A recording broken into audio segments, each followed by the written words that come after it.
This week we give you a tour of this newly converted T4 that we've been working on over the last month, and it took a whole lot of work to get it looking this good.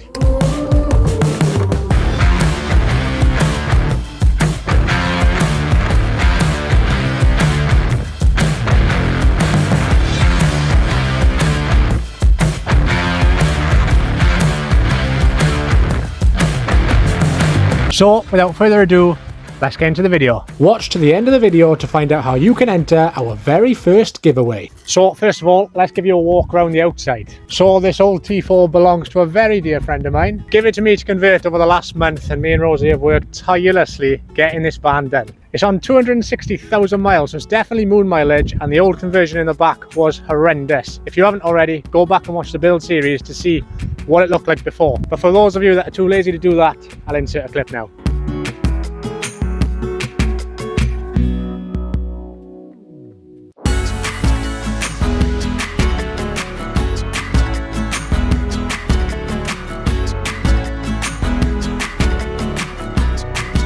So that's the outside, not much to say, not much to see. Let's take you inside.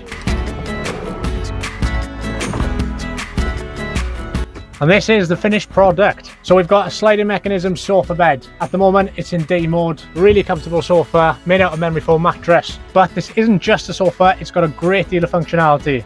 Underneath this compartment is a massive storage bin for clothes and whatever else you want to chuck in there. And underneath this section is another massive storage bin which goes the full length of the rest of the sofa. So this van, although it's small, has a lot of storage and a lot of functionality. Now the main question any van lifer gets, where on earth do you go to the toilet? Well, let's show you. Opening this door just under the sofa reveals our toilet, which when in sofa mode can be pulled out and used whenever you want. There is some extra space behind the toilet that can be used to store the chemicals for the toilet, and just alongside that is the electric system, which I'll get into later. So underneath this section is your access to your fridge. We've used a 20 litre Alpi-Cool compressor fridge. They're really good bits of kit and they use next to no power, especially on a 12 volt system. It's hardwired into the system, so it's directly being fed by the solar power, and also when the van's on, by that power as well. And of course, we've got the fridge filled with beers already. Are we alcoholics if you just like the taste? This compartment not only acts as a way to access your fridge, but also a way to service the electrics, change fuses, and just generally see what's going on at the heart of the system. So let's move on to the kitchen. If you watch the build series, you'll know that we utilised the old kitchen that was in the van and just give it a lick of paint and just made it look brand new basically. And we've completely changed its location. Initially it was the other side of the van, but we've put it here because it's in a much more usable location. When you're sat on the sofa, you can do your cooking. Before, it was nowhere near the sofa, so you'd pretty much just have to kneel down to use it. But being where it is, it's really usable, and it's mounted directly to the wall, so it's really strong as well. So this kitchen may very well be my favourite part of the build. It looks amazing.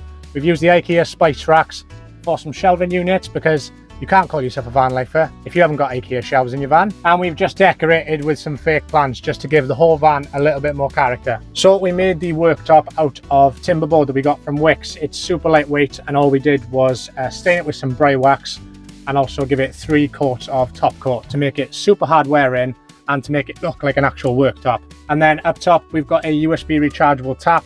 No complicated plumbing, it's just one tube from the tap straight down to the 12 litre freshwater tank, which I'll show you in a second. And then over here we've got a small sink, but again it's a small van with an extra bit of worktop that I've cut to size to fit into the sink so that when it's not in use it can still be used as worktop space. Okay, moving on down. I used a bit of the fabric that we had left over from the sofa cushions. I made this sort of pantry cover which I think looks really good. And then behind there is just a load of storage as well as the 12 litre grey water tank. And we've also got quite a lot of storage in there as well. The main bit of storage in this kitchen though is in this section. All the doors in the van are held on by magnets, so they're not going to fly open when you drive in.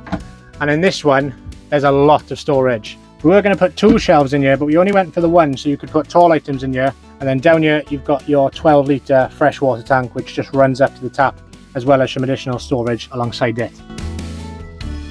And then, like I said, massive storage space underneath that can be accessed when in day mode. And then some nice decorative handles that make sliding the bed out a whole lot easier. And then to power your devices when you're on the road, we've got 2 fast charging USB sockets, one on either side of the window frame, that have 3 sockets in total. So There's no shortage of ways to power your devices in this camper van. In terms of lighting, we've got the same lights as we use on our Fiat Ducato build. If you haven't already, go back and watch that build series and also the van tour of that. That's the van that we travelled in Europe for the last 3 months and then a month in the UK. So definitely go back and watch that if you want to see another van build. But these lights are really, really good. They take next to no power and they're touch sensitive. They are also dimmable as well. And if you wake up in the middle of the night, you want to go to the toilet, but don't want to turn that light on, a long press gives you a nice night light. And we've got 3 of them going down the length of the van.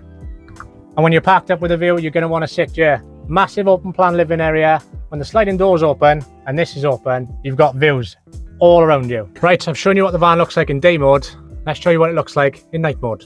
Super simple, 2 sliding mechanisms, one up front and then one back here, making it a full-size bed. The whole van, all the floor space, turns into a bed, which is great. And then we've got some extra sofa cushions which slot into these places. So just like the sofa, these are made exactly the same. They just slot into place. We made them ever so slightly bigger than they needed to be, just so you don't feel this joint in the middle when you're sleeping on it. So that's the first one on. And then the second one just slots into place. Again, a little bit bigger than it needed to be. And there you have the van in night mode. And this bed is plenty big enough for 1, 2, maybe even more people. Plenty of room. All right, can we get some privacy now, please?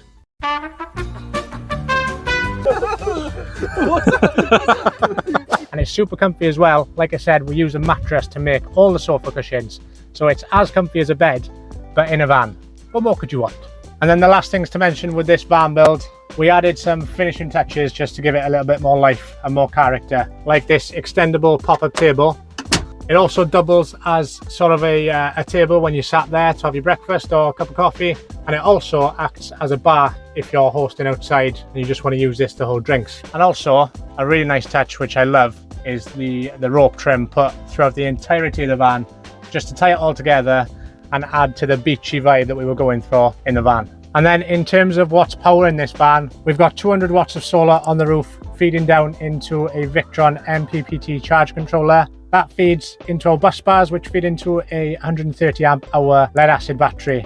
And then we've got a split charge relay kit that charges the battery when the van's on and running. And then we've got a 6-way fuse box which runs all the devices in the van, like the fridge, the lights and the chargers. So there you have it. That's the tour of this T4 that we've been converting over the last month. And if you watched this far into the video, thank you so much. To celebrate the end of the T4 van build series, and this being the second van conversion that we've taken on, we wanted to do our very first giveaway to give back to one of you guys. Now, a tool that has helped us so much when it comes to doing van conversions is the Van Conversion Bible. Chances are, if you're looking into van conversions, you already know about this book. It is absolutely amazing. It covers everything to do with van conversions and makes it really easy and straightforward to get your head around doing most of the build.